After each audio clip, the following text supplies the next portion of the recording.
My dear students, dear friends, and dear brothers and sisters, once again I welcome to all of you in Dr. Yash Chandra online classes for education.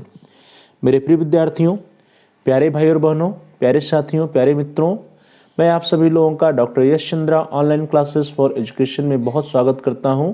आप सभी लोगों का हार्दिक अभिनंदन है, हार्दिक स्वागत है।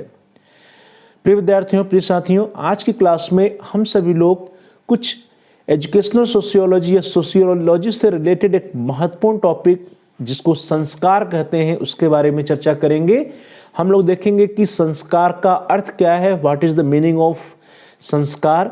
उसके उपरांत मन के अनुसार संस्कार क्या है और उसके उपरांत हम लोग देखेंगे कि संस्कार के कौन कौन से प्रकार हो सकते हैं, टाइप्स ऑफ संस्कार कौन कौन से हो सकते हैं। तो फिर विद्यार्थियों, चलिए आज की क्लास को हम सभी लोग स्टार्ट करते हैं और आज की क्लास में हम सभी लोग चर्चा करेंगे संस्कार के बारे में।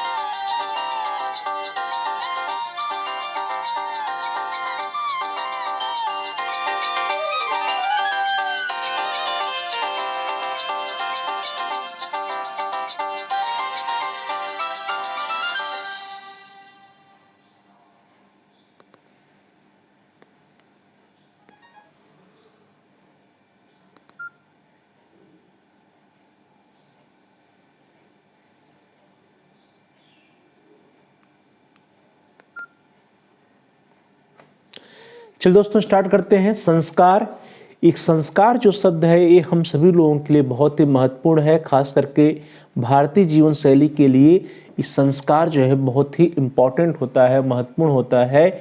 इंडिया के कंटेक्स्ट में अगर देखा जाए, भारतीय जीवन शैली में ये देखा जाए। प्रिय विद्यार्थियों, जो संस्कार होता है इसका जो सामान्य अर्थ, सीधा सा अर्थ है कि परिष्कृत करना या शुद्धिकरण करना। अर्थात संस्कार का जो मीनिंग होगा वो क्या है, परिष्कार करना या शुद्धिकरण करना।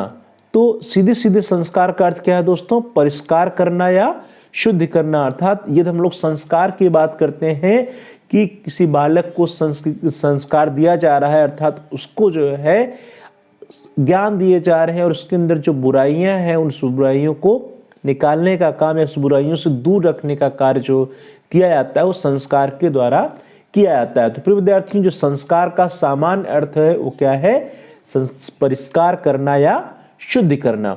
अब ये जो संस्कार है प्रिय विद्यार्थियों, वो शारीरिक संस्कार भी हो सकता है, मानसिक संस्कार भी हो सकता है, आध्यात्मिक संस्कार हो सकता है और सामाजिक कार्यों में भी संस्कार दिया जाता है। अर्थात संस्कार से शारीरिक, मानसिक, आध्यात्मिक एवं सामाजिक कार्यों के निरंतर परिष्कार या शुद्धि करने का कार्य किया जाता है। अर्थात संस्कार का जो सीधा सीधा अर्थ है वो है परिष्कृत करना या शुद्धिकरण करना।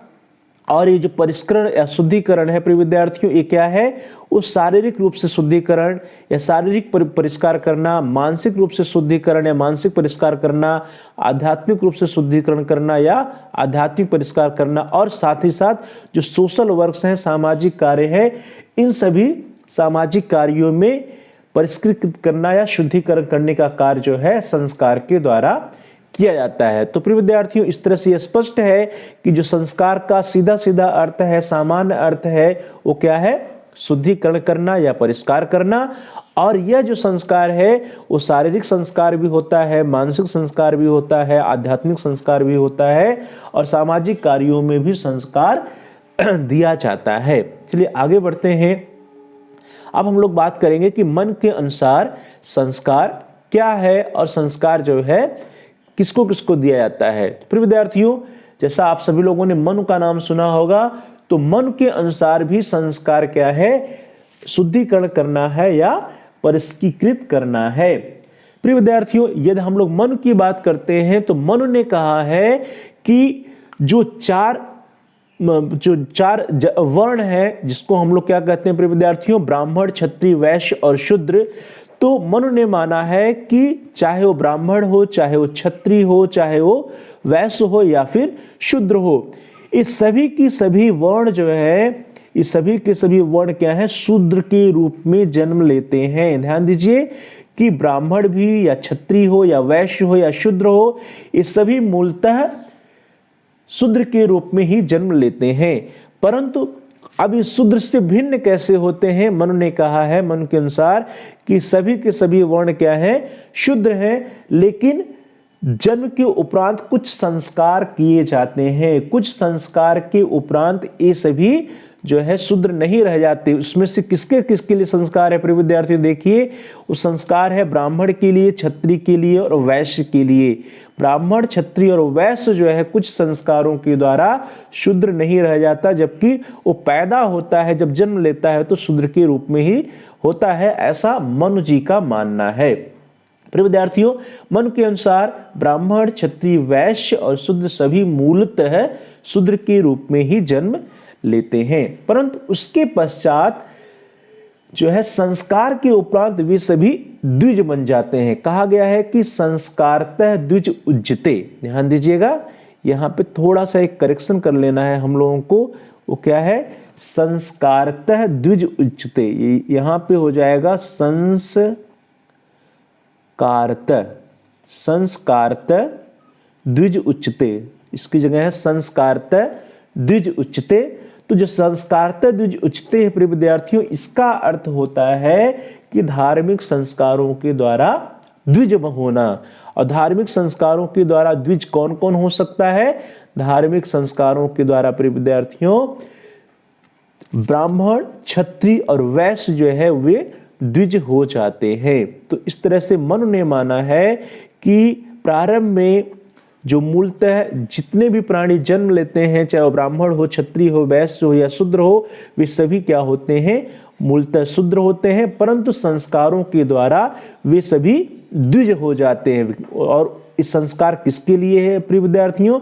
ये संस्कार जो है वो ब्राह्मण के लिए है, क्षत्रिय के लिए है, वैश्य के लिए है, और इन संस्कारों के उपरांत ये सभी क्या कहलाते हैं? द्विज कहलाते हैं। तो ध्यान दीजिएगा, संस्कार के उपरांत ब्राह्मण, क्षत्रिय और वैश्य जो है द्विज के रूप में कन्वर्टेड हो जाते हैं, वे द्विज कहलाने लगते हैं। तो प्रिय विद्यार्थियों, संस्कारतः द्विज उच्चते अर्थात धार्मिक संस्कारों के द्वारा ये ब्राह्मण, क्षत्रिय, वैश्य द्विज बनते हैं।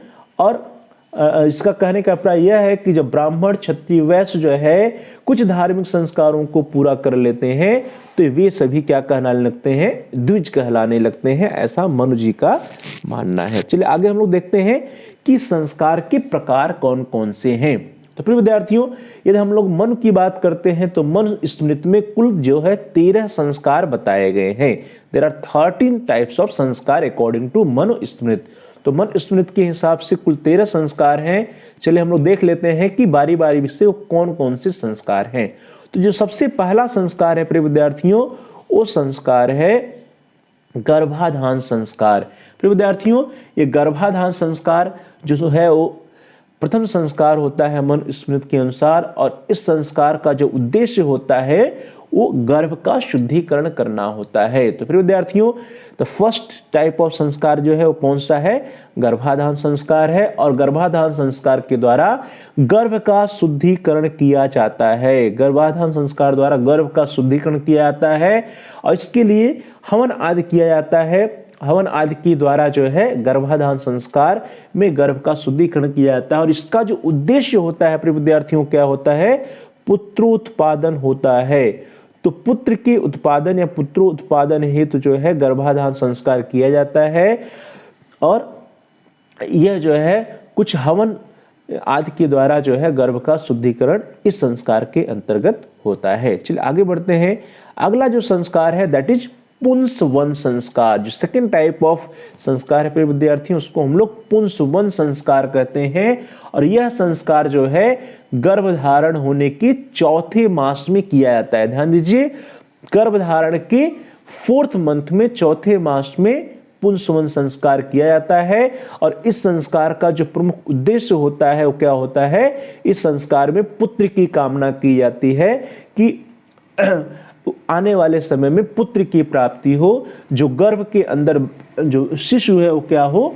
पुत्र के रूप में उत्पन्न हो, ऐसी कामना जो है पुंसवन संस्कार के अंतर्गत की जाती है। चलो दोस्तों आगे बढ़ते हैं। अगला जो है, जो थर्ड वन है, जो तीसरा संस्कार है, उसका नाम है सीमांतोन्नयन संस्कार। ध्यान दीजिए, सीमांतोन्नयन संस्कार एक तीसरा संस्कार होता है। और प्रिय विद्यार्थियों, यह संस्कार भी जो है दुष्ट शक्तियों से रक्षा हेतु की जाती है। प्रिय विद्यार्थियों, दुष्ट शक्तियों से रक्षा करने के लिए सीमांतोन्नयन संस्कार किया जाता है। और इस संस्कार के अंतर्गत जो है, जो सीमांतोन्नयन संस्कार होता है, इसमें जो गर्भवती स्त्री होती है, उस गर्भवती स्त्री के बालों या केशों को, गर्भवती स्त्री के केशों को ऊपर उठाकर संवारने का विधान है।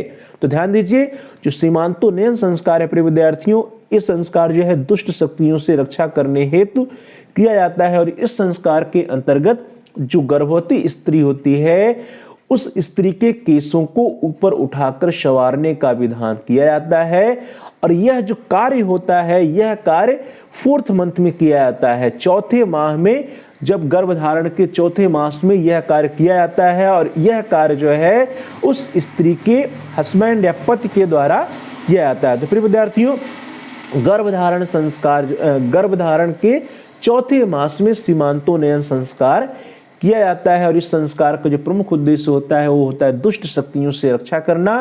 तो दुष्ट शक्तियों से रक्षा करने के लिए सीमांतोन्नयन संस्कार जो है किया जाता है। और इस संस्कार के अंतर्गत स्त्री के केशों को ऊपर उठाकर संवारने का विधान है। और यह कार्य जो है उस स्त्री का पति जो है, उसके हस्बैंड जो होते हैं स्त्री के, वे चौथे मास में या 4th मंथ में करते हैं। चलो दोस्तों आगे बढ़ते हैं। अगला जो संस्कार है, दैट इज जात कर्म संस्कार। जो 4th संस्कार है प्रिय विद्यार्थियों, इसका नाम है जात कर्म संस्कार। और यह संस्कार जो है बालक के या शिशु के जन्म के समय किया जाता है। प्रिय विद्यार्थियों ध्यान दीजिए, यह संस्कार संतान के जन्म के समय किया जाता है, जिसको हम लोग जात कर्म संस्कार कहते हैं। प्रिय विद्यार्थियों, जो अगर इस संस्कार की बात करें तो बच्चे के या बालक के जन्म के समय, संतान के जन्म के समय जात कर्म संस्कार किया जाता है। और बच्चे के नाभि छेदन के पूर्व जात कर्म संस्कार होता है। ध्यान दीजिए, जो जात कर्म संस्कार है वो जन्म के समय और कब किया जाता है, नाभि छेदन के पूर्व, अर्थात जो नाभि का छेदन किया जाता है, नाभि काटी जाती है, उसके पूर्व जो है जात कर्म संस्कार होना चाहिए। प्रिय विद्यार्थियों, ऐसा इसलिए किया जाता है मनुस्मृति के अनुसार कि जब बालक का जन्म होता है तो उस समय अनेक अनिष्टकारी प्रभाव होता है, अनेक अनिष्टकारी प्रभावों का भय होता है। और उन्हीं अनिष्टकारी प्रभावों से बचने के लिए जात कर्म संस्कार संतान के जन्म के समय किया जाता है। और यह संस्कार जो है नाभि छेदन के पूर्व किया जाना चाहिए। तो प्रिय विद्यार्थियों, ये तरह चौथा संस्कार जिसको हम लोग कहते हैं जात कर्म संस्कार, जिसका उद्देश्य है अनिष्टकारी प्रभावों से बचना। चलिए आगे बढ़ते हैं 5वें संस्कार की तरफ। 5वां संस्कार है जिसका नाम है नामकरण संस्कार। तो प्रिय विद्यार्थियों, नामकरण संस्कार, जिसके बारे में आप सभी लोग आसानी से समझ सकते हैं कि नामकरण संस्कार के अंतर्गत क्या होता है, बालक का नामकरण किया जाता है। तो प्रिय विद्यार्थियों, यदि हम लोग मनुस्मृति की बात करते हैं तो मनुस्मृति में लिखा है कि जन्म के 10वें दिन या जन्म के 12वें दिन, जन्म के 10वें या 12वें दिन कोई शुभ दिन देख करके, कोई शुभ तिथि देख करके, 10वें या 12वें दिन शुभ तिथि या शुभ नक्षत्र मुहूर्त को देख करके बच्चे का नामकरण संस्कार किया जाना चाहिए। और इस संस्कार के अंतर्गत बालक का, पुत्र का जो है, जो संतान होती है, उसका नामकरण किया जाता है, उसका कोई नाम रखा जाता है। तो ये 5वां संस्कार हो गया। चलिए आगे बढ़ते हैं। The next one, the 6th one is निष्क्रमण संस्कार। जो 6वां संस्कार है प्रिय विद्यार्थियों, बहुत ही महत्वपूर्ण है, जिसका नाम है निष्क्रमण संस्कार। और यह संस्कार जो होता है, ऐसा होता है प्रिय विद्यार्थियों कि जब शिशु का जन्म होता है, बालक का जन्म होता है, तो जन्म के उपरांत तुरंत ही बालक जो है, वो शिशु जो है, घर से बाहर नहीं निकाला जाता है। बच्चे के जन्म के बाद उसे एकदम घर से बाहर नहीं निकाला जाना चाहिए, उससे नहीं निकाला जाता है। और घर से बाहर निकालने के लिए क्या किया जाएगा निष्क्रमण संस्कार किया जाता है। तो निष्क्रमण संस्कार के बाद ही जो शिशु होता है, बालक होता है, बच्चा होता है, वो घर से बाहर निकलता है। तो प्रिय विद्यार्थियों, बच्चे के जन्म के बाद उसे एकदम घर से बाहर नहीं निकालना चाहिए और निष्क्रमण संस्कार के बाद ही उसे घर से बाहर निकाला जाता है। तो अब ये निष्क्रमण संस्कार कब किया जाता है? निष्क्रमण संस्कार प्रिय विद्यार्थियों, यदि हम लोग मनुस्मृति की बात करते हैं तो मनुस्मृति के अनुसार यह संस्कार जन्म के चतुर्थ सप्ताह में होना चाहिए। तो ध्यान दीजिए, जन्म के चतुर्थ सप्ताह में निष्क्रमण संस्कार किया जाता है और इस संस्कार के बाद ही बालक जो है घर से बाहर निकल सकता है। तो यह हो गया निष्क्रमण संस्कार। और चलिए आगे बढ़ते हैं। The next one, seventh one is, सातवां जो है उसका नाम है अन्नप्राशन संस्कार। तो प्रिय विद्यार्थियों, अगला जो है वो है अन्नप्राशन संस्कार। और अन्नप्राशन संस्कार जो है यह 6 मास की आयु में होता है। ध्यान दीजिए, अन्नप्राशन संस्कार जैसा नाम से ही क्लियर है कि इसके अंतर्गत क्या होता है, बालक सर्वप्रथम अन्न ग्रहण करता है। तो 6 मास की आयु में बालक का अन्नप्राशन संस्कार किया जाता है और इसमें इस संस्कार के अंतर्गत जो बालक होता है सर्वप्रथम अन्न ग्रहण करता है और अन्न के साथ साथ जो है बालक जो है शिशु को घृत, घी, मधु और अन्न का भी जो है उसे खिलाया जाता है। तो विद्यार्थी, इस तरह से अन्नप्राशन संस्कार बहुत ही महत्वपूर्ण संस्कार है। जब बालक 6 मास की आयु का हो जाता है, 6 मास की आयु तक जो है बालक या जो बच्चा होता है, शिशु होता है, वो अन्न को खाने योग्य हो जाता है। तो इस समय जो है 6 मास की आयु में बालक का अन्नप्राशन संस्कार किया जाता है। अन्नप्राशन संस्कार के द्वारा जो है बच्चे को सर्वप्रथम अन्न ग्रहण कराया जाता है। अन्नप्राशन संस्कार यह सूचक होता है कि अब बालक जो है अन्न ग्रहण करना प्रारंभ कर देगा और अन्नप्राशन संस्कार के अवसर पर बालक को, शिशु को, बच्चों को अन्न तो खिलाया ही जाता है, उसके साथ साथ उन्हें घी भी पिलाया जाता है, घृत भी दिया जाता है और मधु आदि का भी सेवन कराया जाता है। अर्थात घृत, मधु आदि का को भी अन्न के साथ साथ बालक को अन्नप्राशन संस्कार के समय खिलाया जाता है। चलिए आगे बढ़ते हैं प्रिय विद्यार्थियों। द नेक्स्ट वन इज चूड़ा कर्म संस्कार। अगला जो है 8वां है वो है चूड़ा कर्म संस्कार। तो प्रिय विद्यार्थियों, जो चूड़ा कर्म संस्कार होता है इसे हम सभी लोग मुंडन संस्कार के नाम से भी जानते हैं। ध्यान दीजिए, मुंडन संस्कार जिसमें बालक का मुंडन किया जाता है, बालक के जो सर के बाल होते हैं वो पहली बार मुंडवाए जाते हैं। प्रिय विद्यार्थियों, इसे मुंडन संस्कार भी कहा जाता है और इसका जो उद्देश्य होता है वो यह माना जाता है कि मुंडन संस्कार के द्वारा या चूड़ा कर्म संस्कार के द्वारा बालक की जो आयु है वो बढ़ती है। तो दीर्घायु होने के लिए मुंडन संस्कार किया जाता है। प्रिय विद्यार्थियों, इस संस्कार में बच्चे के बाल को पहली बार मुड़ा जाता है। पहली बार जो है बच्चे के बाल मुड़े जाते हैं और ऐसा विश्वास है, ऐसा माना जाता है कि चूड़ा कर्म संस्कार के द्वारा बालक को, शिशु को दीर्घायु प्राप्त होती है। अब बात आती है कि चूड़ा कर्म संस्कार कब होना चाहिए। तो मनुस्मृति के अनुसार यह माना गया है कि चूड़ा कर्म संस्कार जो है वो बालक के या शिशु के जन्म के या तो पहले साल में करवा देना चाहिए या फिर तीसरे वर्ष में किया जाना चाहिए। ध्यान दीजिए, आप सभी लोग जान भी रहे होंगे कि जो मुंडन संस्कार या चूड़ा कर्म संस्कार होता है बालकों का, शिशु का, वो जन्म के पहले वर्ष में, फर्स्ट ईयर में या तृतीय वर्ष में, थर्ड ईयर में किया जाना चाहिए। चलो दोस्तों आगे बढ़ते हैं।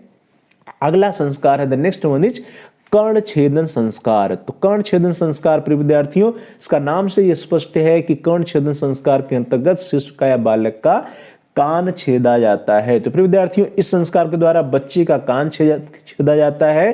परंतु वर्तमान समय में यदि हम लोग बात करें तो इस संस्कार का प्रचलन सभी हिंदू परिवारों में नहीं है। अर्थात सभी हिंदू परिवारों में जो बालक का कान छेदने का प्रचलन नहीं है। अगला जो है बहुत ही इंपॉर्टेंट संस्कार है जिसको हम लोग विद्यारंभ संस्कार या पट्टी पूजन संस्कार कहते हैं। प्रिय विद्यार्थियों, यह बहुत ही महत्वपूर्ण संस्कार है हम सभी लोगों के लिए, विद्यारंभ संस्कार या पट्टी पूजन संस्कार। तो ध्यान दीजिए, जैसा नाम से स्पष्ट है, विद्यारंभ अर्थात विद्या को ग्रहण करने का प्रारंभ इस संस्कार से किया जाता है और इसका दूसरा नाम पट्टी पूजन संस्कार है। तो पट्टी पूजन, इस संस्कार के अंतर्गत पट्टी का पूजन भी किया जाता है। पट्टी से विद्यार्थी यहाँ पे है पहले जो है विद्यार्थियों को पढ़ने के लिए पटरी होती थी, या जिसको हम लोग स्लेट के रूप में भी देख रहे हैं। तो पटरी या स्लेट के रूप में जो है जो पट्टी होती थी जिस पर बालक लिखता है, जिससे अपना अध्ययन कार्य करता था, उस पट्टी का पूजन भी इस संस्कार के अंतर्गत किया जाता है। तो प्रिय विद्यार्थियों, जो विद्यारंभ संस्कार है या पट्टी पूजन संस्कार है, बहुत ही महत्वपूर्ण संस्कार है। और इस संस्कार के द्वारा विधिवत जो है जो पट्टी होता था जिस पर बालक लिखता था, उसकी पूजा की जाती है। और बच्चे का हाथ पकड़कर उसी पट्टी पर परिवार का कोई मेंबर, परिवार का कोई सदस्य या कोई गणमान्य सदस्य जो है, या शिक्षक हो सकता है, टीचर हो सकता है, गुरु हो सकता है, या कोई अन्य व्यक्ति जो है किसी देवी देवता का नाम उस पट्टी पर लिखवाता है। तो पट्टी की पूजा के उपरांत उसी पट्टी पर किसी देवी देवता का नाम परिवार के किसी सदस्य के द्वारा, या किसी गणमान्य सदस्य के द्वारा, या शिक्षक के द्वारा, टीचर्स के द्वारा, गुरु के द्वारा, या अन्य कोई व्यक्ति जो है बालक का, शिष्य का हाथ पकड़ करके उससे पट्टी पर जो है किसी देवी देवता का नाम लिखवाता है। और उसके उपरांत वर्णमाला के कुछ अक्षरों को भी लिखवाया जाता है।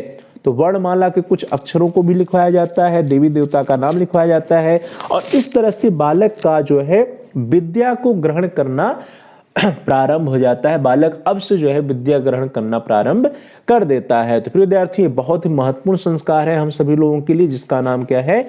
विद्यारंभ संस्कार या पट्टी पूजन संस्कार। और इस संस्कार के द्वारा शिष्य जो है वो विद्या ग्रहण करना प्रारंभ कर देता है।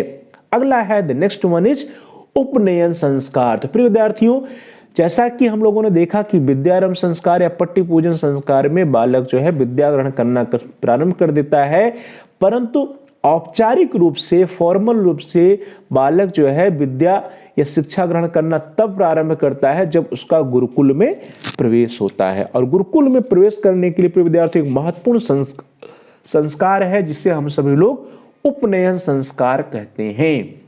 तो प्रिय विद्यार्थियों, ये उपनयन संस्कार एक महत्वपूर्ण संस्कार है। ये एक ऐसा संस्कार है जिसमें जो है जिसके द्वारा फॉर्मल या औपचारिक रूप से बालकों का प्रवेश गुरुकुल में होता है। जैसा कि आप सभी लोग जान रहे हैं कि वैदिक काल में गुरुकुल प्रणाली चल रही थी। तो गुरुकुल प्रणाली में गुरुकुल में प्रवेश करने या फॉर्मल रूप से, औपचारिक रूप से शिक्षा ग्रहण करना जो प्रारंभ होता है वो उपनयन संस्कार के द्वारा होता है।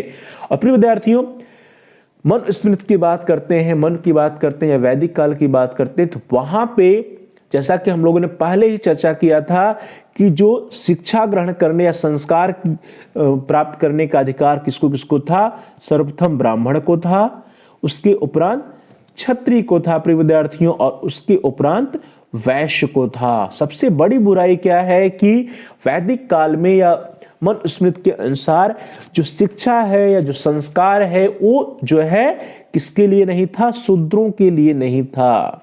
तो शूद्र की उपेक्षा की गई, शूद्रों के लिए किसी भी प्रकार का कोई भी शिक्षा का या किसी भी संस्कार का प्रावधान नहीं था। सिर्फ और सिर्फ किसके लिए था? ब्राह्मण के लिए था, क्षत्रिय के लिए था, वैश्य के लिए था। और संस्कार के उपरांत ये सभी क्या कहलाने लगते थे? ये सभी संस्कार के उपरांत द्विज कहलाने लगते थे। तो प्रिय विद्यार्थियों, अब जो ये उपनयन संस्कार की बात करते हैं तो इसके लिए भी कुछ आयु निर्धारित की गई थी। ब्राह्मण के लिए अलग, क्षत्रिय के लिए अलग और वैश्य के लिए अलग। यदि हम लोग ब्राह्मण बालक की बात करते हैं तो ब्राह्मण बालक का जो प्रवेश होता है या उपनयन संस्कार जो है वो 8वें वर्ष में होता है। 8th ईयर में जो है ब्राह्मण बालक का उपनयन संस्कार होता है। और क्षत्रिय बालक की बात करते हैं तो क्षत्रिय बालक का गर्भ से 11वें वर्ष में, 11th ईयर में क्षत्रिय बालक का उपनयन संस्कार होता है। और इसी तरह से बालक का गर्भ से 12वें वर्ष में जो शुद्ध वैश्य बालक होते हैं प्रिय विद्यार्थियों, तो वैश्य बालक का गर्भ से 12वें वर्ष में उपनयन संस्कार किया जाता है। तो ध्यान दीजिए, इस उपनयन संस्कार के उपरांत सभी बालक क्या है? फॉर्मल रूप से शिक्षा ग्रहण करना प्रारंभ कर देते हैं गुरुकुल में, और ये सभी जो है द्विज कहलाने लगते हैं। और द्विज का अर्थ होता है प्रिय विद्यार्थियों दूसरा जन्म, सेकेंड बर्थ। पहला बर्थ जो होता है वो शारीरिक बर्थ होता है, फिजिकल बर्थ होता है, जिसको जो है जो शारीरिक बर्थ होता है, और जिसके लिए जो है मनु ने कहा कि जन्म के समय जो शारीरिक जन्म होता है उस समय जो है चाहे वो ब्राह्मण हो, चाहे क्षत्रिय हो, चाहे वैश्य हो, सभी क्या होते हैं? मूलतः सभी शूद्र होते हैं और कुछ संस्कारों के उपरांत ब्राह्मण क्षत्रिय वैश्य जो है द्विज के रूप में द्विज कहलाने लगते हैं। और जो विभिन्न प्रकार के संस्कार हैं, इसकी जो सबसे बड़ी डीमेरिट है, सबसे बड़ी कमी है, सबसे बड़ी बुराई है, वो क्या है कि ये सभी संस्कार शूद्रों के लिए नहीं थे। चलो दोस्तों आगे बढ़ते हैं। एक बहुत महत्वपूर्ण संस्कार के बारे में हम लोगों ने चर्चा किया। क्या था? एक विद्यारंभ संस्कार और दूसरा उपनयन संस्कार था, जो कि एजुकेशन से या शिक्षा से रिलेटेड है। आगे बढ़ते हैं जीवन के अगले पड़ाव पर। अगला जो संस्कार होता है वो होता है विवाह संस्कार। इस संस्कार से आप सभी लोग परिचित हैं कि विवाह संस्कार क्या होता है। इसमें जो है बालक का विवाह किया जाता है। प्रिय विद्यार्थियों, अब यदि हम लोग विवाह की बात करते हैं तो हिंदुओं के लिए जो विवाह है वो क्या है? एक धार्मिक संस्कार होता है।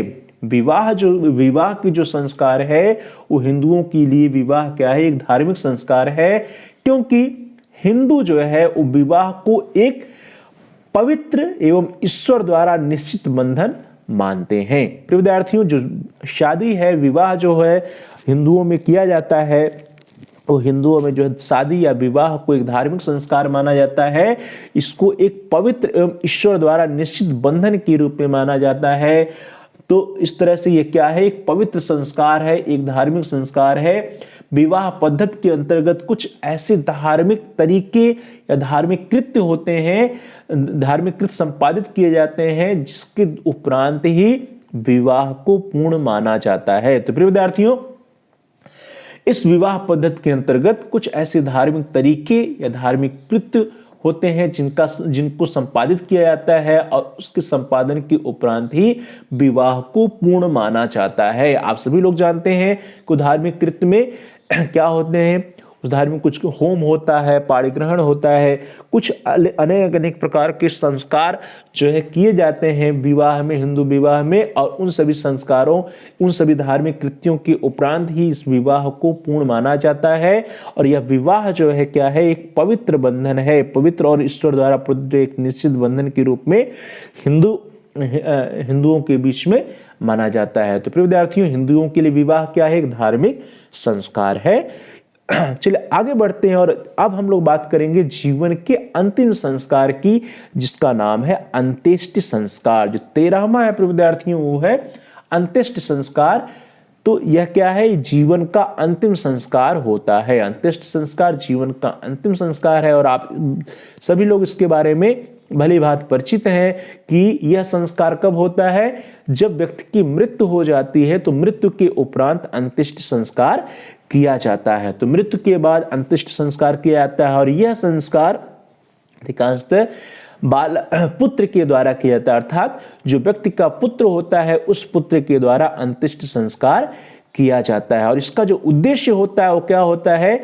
वो जो आत्मा होती है, जो मृत आत्मा होती है, उसको परलोक में शांति प्रदान करने के लिए पुत्र के द्वारा अंत्येष्टि संस्कार किया जाता है। तो प्रिय विद्यार्थियों, इस तरह से अंत्येष्टि संस्कार की हम लोग बात करते हैं तो यह मनुष्य के जीवन का अंतिम संस्कार होता है, जिसे कि एक व्यक्ति की मृत्यु के बाद उसके पुत्र के द्वारा किया जाता है। उसका जो सन होता है, उसका जो पुत्र होता है, वह पुत्र जो है अंत्येष्टि संस्कार करता है। और इस अंत्येष्टि संस्कार का उद्देश्य जो होता है प्रिय विद्यार्थियों, वो मृत आत्मा के, मृत व्यक्ति की आत्मा को परलोक में शांति प्रदान करने के लिए अंत्येष्टि संस्कार किया जाता है। तो प्यारे भाई और बहनों, प्रिय विद्यार्थियों, इस तरह से हम सभी लोगों ने जो 13 संस्कार होते हैं उसके बारे में चर्चा किया। एक बार जल्दी से रिवाइज कर लेते हैं कि मनुस्मृति के अनुसार 13 संस्कार कौन कौन से हैं। तो पहला संस्कार है प्रिय विद्यार्थियों, वो है गर्भाधान संस्कार। दूसरा संस्कार है पुंसवन संस्कार। तीसरा संस्कार है प्रिय विद्यार्थियों सीमांतोन्नयन संस्कार। चौथा है जात कर्म संस्कार। अगला जो है प्रिय विद्यार्थियों पांचवा जो है वो नामकरण संस्कार। छठा है निष्क्रमण संस्कार। सातवां है अन्नप्राशन संस्कार। आठवां है चूड़ा कर्म संस्कार। नौवां है प्रिय विद्यार्थियों कर्ण छेदन संस्कार।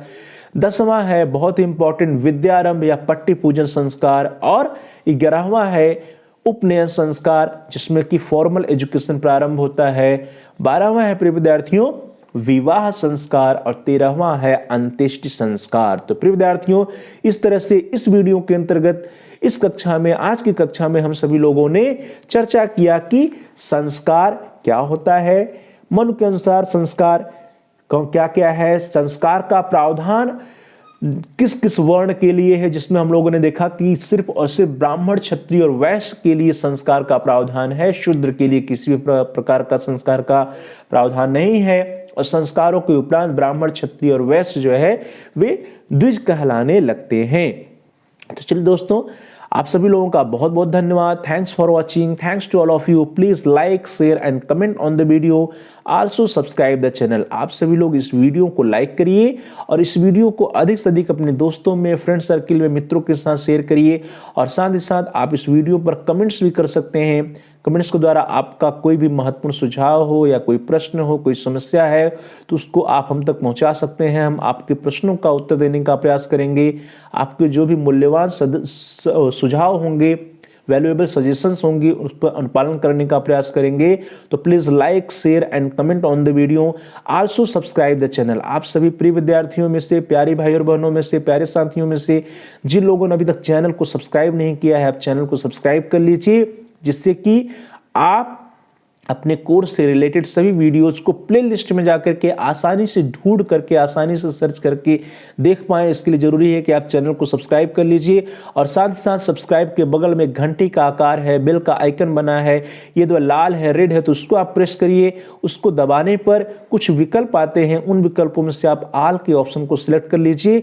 इससे यह होगा कि आपके कोर्स से रिलेटेड जितने भी नए वीडियोस आएंगे उसकी नोटिफिकेशंस, उसकी सूचना आपको समय से मिल जाएगी और आपका कोई भी वीडियो मिस नहीं होगा। तो प्यारे भाई और बहनों, प्रिय विद्यार्थियों, प्रिय साथियों, thanks for watching, thanks to all of you. Please like, share and comment on the video, also subscribe the channel and press the bell icon all. बहुत बहुत धन्यवाद।